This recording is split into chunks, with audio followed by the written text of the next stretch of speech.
Bien, nous allons donc, Maxime, commencer la correction de tes fiches activités ainsi que de ta fiche contexte. Tout d'abord, ta fiche contexte, alors qui souffre, on va dire, de deux choses. Tout d'abord, c'est beaucoup trop vague. Ici, tu indiques, par exemple, activité de la structure, toutes les créations et tous les entretiens possibles. D'accord, mais j'imagine qu'elle fait certaines activités plus que d'autres. Est-ce qu'elle fait 50% d'entretien, 50% de création, et tout à l'identique dans la création et tout à l'identique dans l'entretien? Je ne pense pas, ça serait vraiment très surprenant. Donc tu vois, ça c'est très très vague. Il serait important qu'on ait un graphique avec les pourcentages de chacune des activités réalisées par l'entreprise. Ce genre de chiffres que chaque entreprise possède et que tu peux demander. Il en est de même pour les clientèles que tu détailles ici, particuliers, entreprises de la région. Combien? 99% de clientèle particulière et 1% d'entreprises? Ou 1% de particuliers, 99% d'entreprises? On n'en sait rien du tout. Donc il nous faut des chiffres. Également, il nous faudrait, comme c'était indiqué ici, rayon d'action. Ça m'étonnerait que ton entreprise aille partout dans les pays de la Loire. Si tu l'envoies à 200 ou 300 km de là pour réaliser un tout petit chantier dans le gazonnement, je ne pense pas qu'elle se déplacera. Donc le rayon d'action de l'entreprise, ça m'étonnerait que ce soit Pays de la Loire tout simplement. Une carte ici serait très importante qui nous permettrait de localiser déjà Vigneux de Bretagne et ton entreprise, et d'autre part le rayon d'action de ton entreprise, et enfin également de placer ces fameux partenaires que tu indiques ici de ton entreprise sur cette carte-là. D'ailleurs les partenaires, tu nous mélanges concurrents, sous-traitants, fournisseurs. On sait pas dans tout ce que tu nous donnes ici qui sont les concurrents, les sous-traitants, les fournisseurs. C'est pas du tout précisé, tu vois, donc on nage vraiment trop dans l'imprécision ici. Tu présentes ensuite donc l'organigramme du personnel, d'accord, très bien. Le matériel, essaye de faire une liste un petit peu plus lisible, mais l'essentiel y est, et les principaux matériaux utilisés par l'entreprise, même remarque. Attention, il y a des choses qui paraissent un tout petit peu étonnantes. Là, ici, tu parles par exemple de Nida Gravel, n'oublie pas le A ici, et des clôtures d'anthracite, des clôtures sans doute couleur anthracite. L'anthracite n'étant pas un matériau utilisé en paysage. Voilà. Alors on commence par ta première activité, donc la plantation de bambou, donc où tu décris commanditaire, état des lieux, objectifs, place de l'activité dans le chantier. Je trouve un petit peu comme précédemment qu'on souffre d'un côté un petit peu vague et manquant de précision. Tu dis que c'est un couple ayant un enfant. L'homme est proche de la retraite, l'enfant est-il jeune, est-il grand, tu vois, est-ce que c'est un enfant en bas âge ou au contraire un enfant qui est peut-être parti de la maison, même on n'en sait rien, tu vois, donc à toi de préciser beaucoup plus ce que tu dis ici. Quand tu dis état des lieux, localisation du chantier, n'envoie pas sur les annexes pour la localisation du chantier. Une fiche activité, c'est quand même quelque chose qui est relativement court. C'est dommage qu'on n'ait pas une carte qui précise la localisation de l'entreprise et du chantier, elle n'a pas besoin d'être énorme. Tu dis état des lieux, c'était un jardin où on voyait les nouveaux immeubles. C'est plus que vague, tu vois. Déjà précise qu'on est en milieu urbain, donc il y a des immeubles. Ensuite, explique pourquoi tout est visible. On est dans un lotissement, on est dans quel type d'aménagement. Tu vois, on est dans le très très vague et on est obligé d'imaginer plutôt que de comprendre. Voilà, ici tu parles en effet de nouveaux immeubles qui sont construits récemment, donc là encore on est sûrement en milieu urbain, mais en lisant ton texte on ne sait absolument pas où on est d'un point de vue ville, d'un point de vue paysage. Ensuite tu dis place de l'activité dans le chantier ou dans l'aménagement global, et là on n'a rien, tu peux pas laisser une demi-page blanche dans tes fiches activités, tu vois, il y a un souci ici. Ensuite ici tu nous présentes la propriété du client, avec les éléments qui s'y trouvent, avec un petit côté vague quand même, puisqu'on a arbustes et arbres, avoir quelques précisions sur le type d'arbustes et d'arbres qui sont plantés en termes de paysage, ça pourrait être intéressant, savoir leur dimension, ne serait-ce que ça. Mais surtout, tu nous expliques où les bambous vont être plantés. Ce qui est dommage, c'est que peut-être une vision un petit peu plus globale du site, et non pas uniquement la propriété du client, c'est-à-dire qui intégrerait la position d'éventuels immeubles, puisque c'est de ça dont vous essayez de cacher la vue, nous aiderait à mieux comprendre. Or là, on les a pas, ces immeubles-là. Donc tu vois, c'est un peu trop zoomé sur la maison du client. De plus, dans tout schéma, dans tout dessin, plan de jardin, on doit avoir toujours une notion d'échelle, ce qu'on n'a pas ici, ainsi que la position du nord, et ce qu'on n'a pas non plus ici. Donc très difficile de se prononcer. Ensuite, tu présentes l'environnement de l'activité ou du chantier, et là tu utilises une phrase un peu spéciale en disant, voilà, normalement, c'est un climat normal. Il y a déjà deux fois le mot normal, mais il n'y a pas de climat normal. Il y a le climat océanique, climat continental, climat, etc. Tu vois, qu'est-ce que c'est qu'un climat normal? Peut-être que si tu veux dire qu'il a plu beaucoup, tu peux récupérer la pluviométrie en Loire-Atlantique habituellement au mois de mars, et dire combien il a plu au mois de mars au cours duquel tu as travaillé, c'est-à-dire en 2013, histoire de comparer, ou prendre ça sur plusieurs mois pour bien comprendre que la Terre était vraiment gorgée d'eau. Voilà. Et tu dis que dire que ça vous a embêté, c'est un peu maladroit, c'est gênant, c'est pas des conditions idéales de plantation. Dire que ça vous a embêté, c'est mal formulé. Quelle est la différence entre le fait que le sol était gorgé d'eau et la terre détrempée? C'est pareil. Alors, environnement juridique et législatif. Vous allez planter en bordure de propriété. C'est pas tant le plan local d'urbanisme, que tout ce qui est servitude liée aux plantations, distance minimum de plantation par rapport à la limite de propriété. Ça, c'est des choses à savoir. Tous les végétaux de moins de 2 mètres doivent être plantés à au moins 50 cm et ceux de plus de 2 mètres à au moins 2 mètres de la limite de propriété. Est-ce que c'était le cas? Donc ça, c'est des règles qui s'appliquent, on va dire, 90% du temps. Parfois, il y a d'autres règles et il faut aller voir en mairie pour les connaître. Donc tu peux pas dire, j'ai aucune information là-dessus, parce que ça te sera forcément reproché au moment de l'oral. Ensuite, tu listes la chronologie des travaux de ton activité.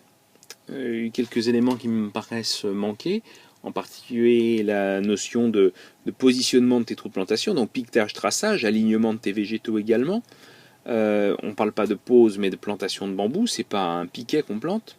On ne lance pas l'engrais sur les racines des bambous parce que sinon ça va mal se passer. On mélange l'engrais à de la terre qu'on met dans le trou de plantation. Donc tu vois, attention aux termes que tu utilises dans la chronologie des travaux. Et puis présente-les sous forme de liste plutôt qu'un simple paragraphe comme ça. Et là encore, ne laisse pas un vide derrière présenter succinctement la réalisation des travaux. Il faut que tout de suite on ait le texte. Donc la présentation de ta vue en coupe de ta plantation de bambou est très pauvre, même esthétiquement. Tu vois, c'est quand même très très très limite. Même techniquement, je voudrais la réaliser, je serais vraiment dans l'incapacité de le faire. Il n'y a aucune légende, aucune dimension, tu ne peux pas présenter un schéma comme ça. C'est beaucoup trop faible. Ça ne donne aucune indication ni technique et ça n'a pas de valeur esthétique non plus. Donc à revoir. De plus, avec tout schéma, il faut du texte explicatif. C'est absent ici. Donc ici, tu nous présentes en effet la barrière anti-rhizome, et puis c'est tout. On n'a aucune information sur la technique de plantation, profondeur, présentation du végétal, de la motte éventuelle, distance de plantation, profondeur de la fosse de plantation, ajout d'engrais, quel engrais. Bref, tous ces éléments-là sont totalement absents. Même la position de ta barrière anti-rhizome par rapport au végétal, la distance par rapport au végétal, tout ça c'est absent, donc on peut absolument pas comprendre ce qui a réellement été réalisé. Là c'est 3 photos ou 2 photos et un vague schéma sans aucune explication, c'est pas possible pour qu'on comprenne. Et encore une fois, ce n'est pas une pose de bambou, c'est une plantation que vous avez réalisée. Donc attention à corriger également les termes que tu utilises ici. Ne mets pas non plus de titre en fin de page. On voudrait avoir le titre en début de page avec le texte qui va avec. Ensuite, tu présentes les moyens humains, mais les moyens techniques, et en particulier les végétaux utilisés, les bambous, il y en a un très grand nombre d'espèces. Quelle est l'espèce que vous avez plantée? Phytostachys bambousoides par exemple, j'en sais rien, c'est pas un arbre, c'est plus du domaine de l'arbuste, et encore, quelle dimension avez-vous acheté? Parce que j'imagine qu'on peut acheter le bambou en tout un tas de dimensions diverses et variées. Qu'est-ce qui était marqué sur l'étiquette qui était attachée au lot de bambou que vous avez acheté? Quantité nécessaire, ok. L'engrais, c'est pareil, les engrais, il y en a tout un tas de types qui existent. À chaque fois, l'engrais, on l'utilise toujours pour une meilleure reprise du végétal. Quelle proportion d'azote, de phosphore, de potasse y avait-il dans le sac d'engrais que vous avez utilisé? On ne le sait pas. Quelle quantité d'engrais avez-vous mis au pied de chaque végétal ou dans la tranchée globalement? Tu dis un sac de 10 kg, ça correspond à quel volume de terre? On ne sait pas trop. Tu vois, donc tout un tas d'informations dont on ne dispose pas. Matériel, les mains, cuisses, qu'est-ce que tu veux dire par là? Je comprends vraiment pas. Ça, c'est pas du matériel.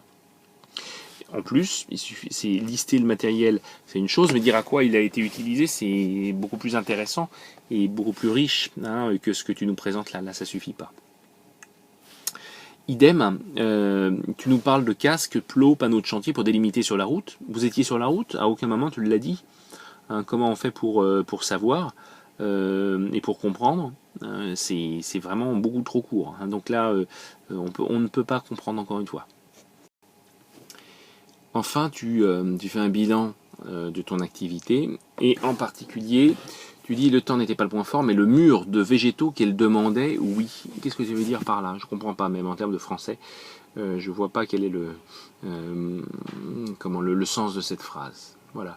Donc si je fais le point sur cette première fiche activité, c'est beaucoup trop court. On n'a aucun détail technique, comme tu as pu le voir dans mes commentaires. On veut savoir beaucoup plus comment s'est passé chaque étape de ta plantation. Et c'est pas uniquement un vague schéma ou quelques photos qui nous l'expliquent. Il faut du texte et étape par étape, des dimensions, etc. Donc nettement amélioré, là c'est pas suffisant.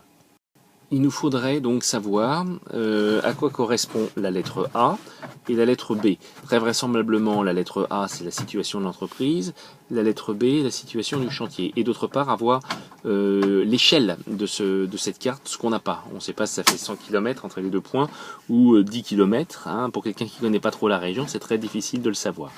Donc à toi de mieux préciser. Et encore une fois, on voit pas trop l'intérêt de mettre ceci en annexe. Mets-le vraiment dans le cœur de ta fiche, comme je le disais tout à l'heure. Donc ici, pas la peine de répéter encore une fois la fiche d'identité de la structure d'accueil, tu l'as déjà dit tout à l'heure, on l'a déjà vu, on l'a déjà commenté ensemble, donc rien de spécial ici.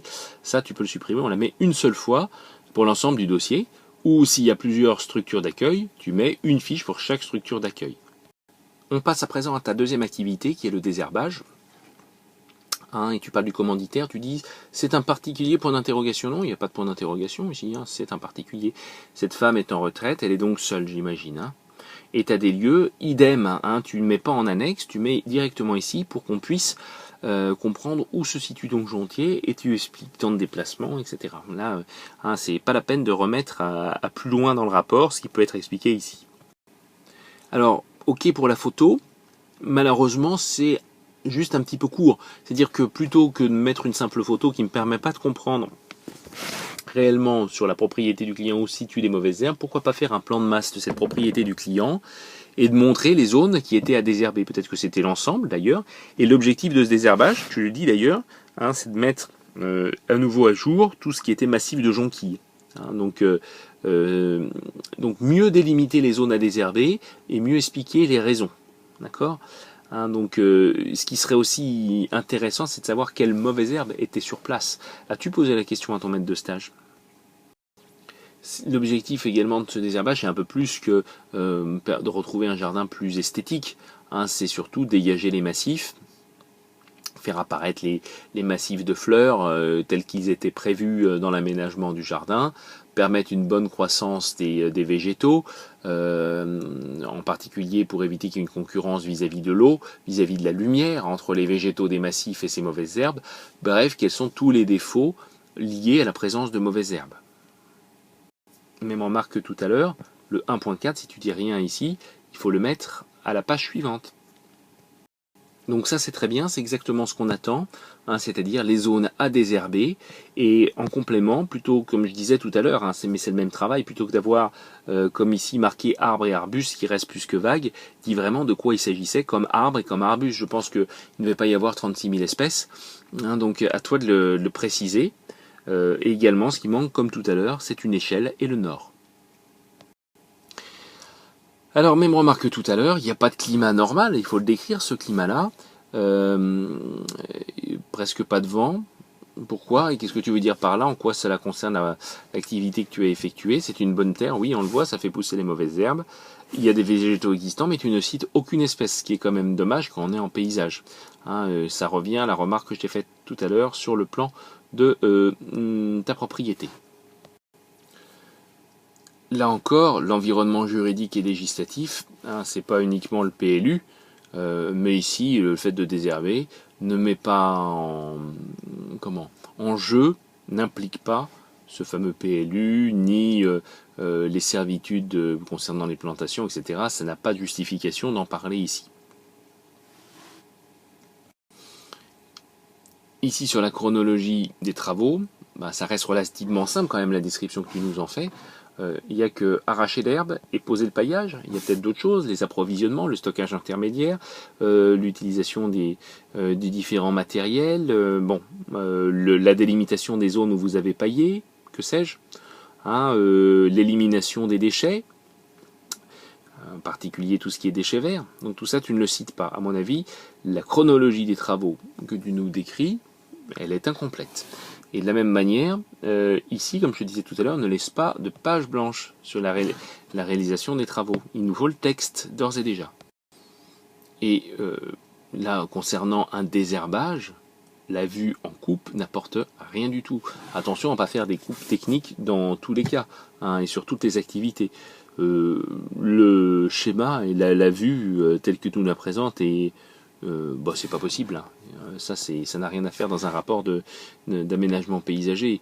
Il n'y a même pas de système racinaire, par exemple, tu vois, sur ce que tu nous présentes ici, ça reste très enfantin, quoi. Donc, herbe, pas confondre tout ce qui est gazon, qu'on appelle vulgairement herbe, et les mauvaises herbes. Qu'est-ce que c'est qu'une mauvaise herbe, tu vois, on peut se poser la question. Donc ça ne présente aucun intérêt, et encore une fois, on n'a pas de description technique de ce que tu as fait, et on veut des descriptions techniques. D'autre part, cette photo, on l'a déjà vue tout à l'heure, à la page précédente. Également, tu nous parles, là tu nous montres plus exactement le massif après désherbage. Moi, ce qui m'aurait intéressé, c'est savoir si, avec ce désherbage, il y avait une découpe des massifs qui avait été effectuée à la bêche. Je ne suis pas sûr, rien qu'en regardant cette photo-là, histoire d'avoir une bonne délimitation. Et puis tu nous as parlé de paillage, alors j'attends la suite, peut-être que les photos on les aura, mais découpe de massif à l'aide d'un cordeau pour bien délimiter, est-ce que vous l'avez fait? Ici ensuite tu évoques un peu plus la partie paillage, mais en revanche tu n'expliques pas comment a été fait, un moyen technique, le désherbage. Est-ce que c'était uniquement manuel? Est-ce que vous avez eu recours à une binette par exemple, ce qui aurait été pas mal pour travailler de manière superficielle le sol aussi, est-ce que c'était uniquement l'apport de ce paillage qui a été fait avec du matériel à manche et le reste c'était manuel? Ça reste surprenant quand même, mais c'est possible, mais ça reste surprenant. Pourquoi avez-vous eu besoin de cette débroussailleuse? À aucun moment tu ne le décris pour cette opération de désherbage. Donc ça manque aussi. Quelle quantité de paillage a été nécessaire pour réaliser ce travail aussi? Enfin, tu dis difficultés rencontrées, il a fallu faire attention, comme aux jonquilles qui poussaient tout juste, donc il fallait faire attention. Mais attention à quoi? À ne pas les arracher, j'imagine, c'est ça ce que tu veux dire, et à les confondre avec des mauvaises herbes. Bon. En conclusion, ton sujet sur le désherbage est un peu léger, techniquement. Le sujet en lui-même, même bien traité, c'est un peu juste et un peu difficile de le traiter correctement. Ici, vu la manière dont tu le traites, ou tu le traites pas, parce qu'on n'a aucune description technique, c'est plus qu'insuffisant, c'est pas possible simplement de le présenter. Donc, de deux choses l'une, soit tu le conserves ce sujet-là, et tu le traites vraiment très en détail avec ce que j'ai pu expliquer au long de ma correction, ou bien tu trouves une autre fiche activité que tu pourras plus développer. Mais de manière générale, dans tes fiches activités, on n'a aucune description technique écrite, et ça c'est simplement pas possible. On vous demande de rédiger quelque chose. Une description technique d'une activité, c'est pas 2-3 photos, un schéma, et hop, ça suffit. Non, non, c'est absolument impossible. Donc sur ton travail, il faut vraiment que tu fasses une reprise complète de ce qui a été fait, avec du texte explicatif, des dimensions, des schémas bien sûr, adaptés, et beaucoup plus de précision. On est resté dans le vague d'un bout à l'autre dans ces fiches activités.